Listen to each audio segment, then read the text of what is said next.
You know the exact moment. We have all been there. The cap pops, the bottle is tipped entirely upside down, and absolutely nothing happens. You wait. You shake the bottle. You hit the 57 logo on the glass. You wait some more. And when the red sauce finally decides to land on your plate, it's always too much all at once. It completely ruins your fries. Why does pouring ketchup have to be such a frustrating, messy chore? In an age where we can instantly stream movies from space and carry supercomputers in our pockets, why haven't we engineered a better way to get ketchup out of a glass bottle? The answer is surprisingly simple, yet deeply psychological. We haven't fixed it because the flaw itself is the trap. Today, we're going to explore the fascinating chemistry, the accidental genius, and the 150-year-old marketing masterclass that explains why the world simply cannot stop eating Heinz ketchup. To understand how a condiment conquered the globe, we have to travel back to the mid-19th century. Long before tomatoes were squeezed into bottles, a young man named Henry Heinz was trying to make a name for himself in Pennsylvania.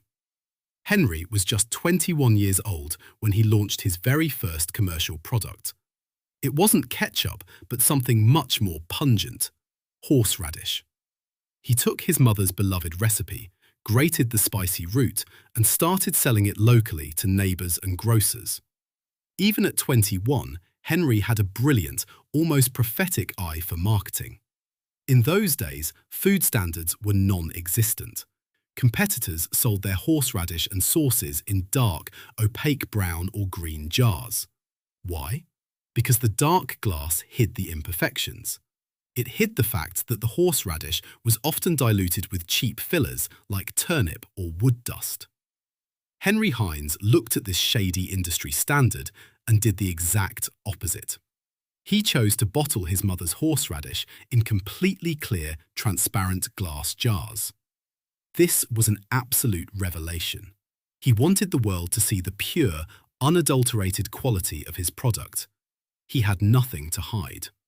This simple act of transparency, literally letting consumers see what they were buying before they opened the jar, was a marketing masterstroke. The demand for Heinz horseradish exploded. People trusted what they could see. This early success taught Henry a foundational business lesson that would shape his entire empire. Perceived quality and visual trust are just as important as the taste of the food itself. But horseradish was just the beginning. By 1876, Henry Heinz came up with a new recipe, a tomato-based sauce which he originally called catsup. He applied the exact same winning strategy. He bottled this bright red sauce in the same clear glass gimmick that had made his horseradish famous. After landing his very first overseas sale to a high-end department store in London, Henry realized the potential of his creation. He famously declared, "Our field is the world." Over the years, the spelling evolved from catsup to ketchup, and the recipe went through a few subtle iterations. But remarkably, over 150 years later, we are still using those iconic Heinz glass bottles. Henry Heinz wasn't just a food manufacturer, he was a pioneer of modern advertising. Long before digital marketing or influencer campaigns existed, Heinz understood the power of experiential marketing. He pioneered strategies that we still see today. For instance, he was one of the first business owners to offer free samples at grocery stores and public fairs. He understood that once people tasted the quality, the product would sell itself. It was the ultimate marketing trap. He even placed a massive, illuminated pickle-shaped billboard in the middle of New York City, drawing the eyes of thousands of daily commuters. He built a brand that was loud, proud, and impossible to ignore. But incredible marketing and clear glass bottles do not fully explain why Heinz ketchup became a global addiction. To understand that, we must look much deeper. We have to look at the science of taste. Why is it that you can put ketchup on a hot dog, a hamburger, a plate of fries, or even a piece of steak, and it somehow works. Journalist Malcolm Gladwell, in his famous reporting on the food industry, pointed to a fascinating discovery made by food scientists. And the crazy part? This discovery was made almost entirely by accident. You see, human beings can detect 5 basic fundamental tastes on our tongues. We can taste sweet, sour, salty, bitter, and umami. Most foods and condiments hit 1 or maybe 2 of these notes. Mustard is sour and slightly bitter. Jam is sweet. Soy sauce is salty and umami. But ketchup? Ketchup is a chemical miracle.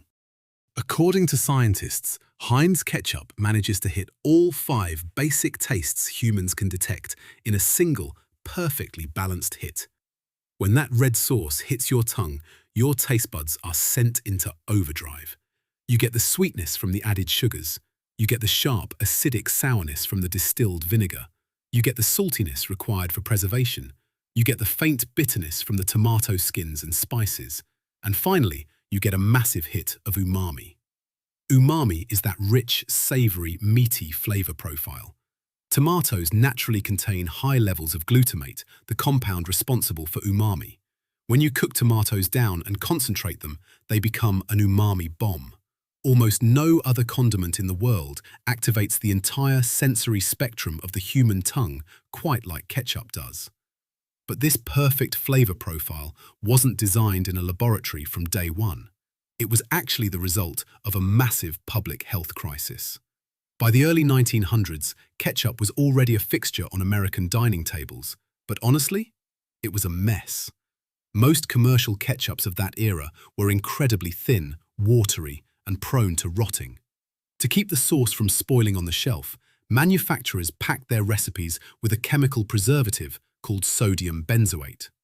However, as the 20th century progressed, public opinion turned sharply against sodium benzoate. Health officials and consumers began flagging it as a serious health risk. The government started cracking down on chemical additives.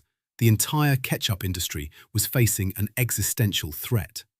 While other manufacturers lobbied the government to keep their cheap chemicals, Henry Heinz went back to the kitchen. He challenged his team to find a way to make ketchup shelf-stable naturally, completely without the use of sodium benzoate. This was a monumental chemical challenge. How do you stop crushed tomatoes from rotting at room temperature without artificial chemicals?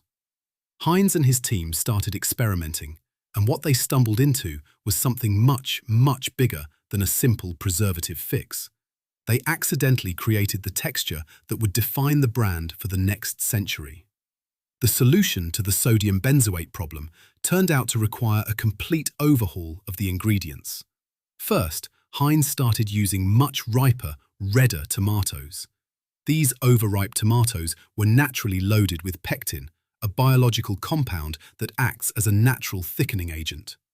Next, to stop the bacteria from growing, they dramatically increased the acidity and the sugar content. They combined the pectin-rich tomatoes with far more distilled vinegar, salt, and sugar than any competitor was daring to use. This combination worked perfectly. The extra acid from the vinegar and the osmotic pressure from the sugar did the exact preservation job that the chemical benzoate used to do. The ketchup was finally safe, natural, and shelf-stable. But this new natural recipe did something else, something nobody was actually chasing. The heavy concentration of pectin from the ripe tomatoes, combined with the reduction process, made the ketchup thick. Really, really thick. In fact, it was so thick that it completely ruined the user experience. It wouldn't pour out of the glass bottle on command. You had to hit it, shake it, and wait for it. Ketchup suddenly became annoying. By almost all traditional engineering and product design logic, this is a fatal defect. If a customer cannot get your product out of the packaging, your product is broken. A modern tech company would have immediately reformulated the recipe to make it flow better. But Henry Heinz didn't fix the defect. He did something absolutely brilliant. He turned this physical engineering flaw into the entire personality of the brand. Instead of apologizing for the fact that the ketchup was hard to pour, Heinz marketing reframed the narrative. They launched advertising campaigns highlighting the thickness. They told the consumer, it's slow because it's rich. It's hard to pour because it's packed with real tomatoes, not watered down like the cheap competitors. The thick texture itself became a taste in the consumer's mind. The slowness was no longer a frustrating bug. It was undeniable proof of premium quality. Good things come to those who wait. This sensory perfection creates a psychological anchor. Once your mouth has felt complete from a food, once all 5 taste receptors have been simultaneously activated by that thick, sweet and sour umami bomb, you don't just enjoy it. You start to actively notice its absence on foods that don't have it. That is a psychological trigger, quietly installed in your brain. It shows up every single time a French fry tastes just a little bit empty without it. A hot dog feels naked. Ketchup that isn't thick just doesn't feel right on the tongue. And that brand loyalty gets subconsciously enforced every single time you have to patiently flip that glass bottle upside down. But hitting all 5 taste receptors is only half the story. The real secret to Heinz's global dominance is how they infiltrate families. Heinz built a habit that reproduces itself entirely for free, generation after generation. Think about it. Children are famously picky eaters. Getting a toddler to eat broccoli, dry meat, or bland starches is a daily battle for millions of parents around the world. And ketchup is one of the very few magical substances that reliably makes almost any food taste the exact same. It makes the scary, unfamiliar food approachable, sweet, and familiar. Parents lean on this red sauce constantly, and they don't do it out of dark manipulation. They do it out of pure convenience. A reluctant, crying eater becomes an easy, quiet one with just a simple squeeze of red sauce. But here is the genius part. The child doesn't just eat the meal and move on. They form a deep, foundational taste memory. Their developing brain creates a link that says, food I didn't want to eat became completely fine because of this red sauce. That memory doesn't expire when they grow up. When those children become adults and have kids of their own, they pass on that exact same coping mechanism. They hand the bottle to their children. It is a loop that no amount of competitor marketing can break. In the business world, companies spend billions of dollars on customer retention. They build loyalty apps, they offer subscription discounts, they send you endless email newsletters. But the generational ketchup habit is the quietest, cheapest kind of trap in the whole book. It is a product that doesn't need a monthly subscription fee. It doesn't have a cancellation maze. It doesn't require a single further dollar of marketing to keep renewing itself. The customer does the retention work entirely for free, passing the habit down the family tree without ever noticing they're doing it. So, what is the ultimate takeaway from the Heinz empire? Heinz's real innovation wasn't just the recipe, and it wasn't just the clear glass bottle. It was the profound recognition that a product's biggest apparent flaw, a bottle that stubbornly refuses to pour, could be psychologically reframed as its most memorable feature. If you are an entrepreneur, a creator, or a designer building anything that asks people for patience, maybe it's a slow-cooked product, a longer sign-up process, or a premium service with a waitlist, the lesson here isn't to hide the friction. The lesson is to decide whether that friction can become your brand's story. Not every inconvenience is a flaw waiting to be optimized away by an engineer. Sometimes the friction is the proof of value. Sometimes the inconvenience is the entire trap. And the next time a glass squeeze bottle refuses to cooperate at a summer barbecue and you find yourself hitting the side of it in frustration, you'll know the truth. That isn't bad engineering. That's a 150-year-old ad campaign, and it is still running flawlessly today. Thank you so much for watching. If you enjoyed this deep dive into the psychology of everyday products, be sure to hit the like button and subscribe to the channel for more fascinating business stories. What is a product that you are hopelessly hooked on? Let me know in the comments below, and I'll see you in the next video.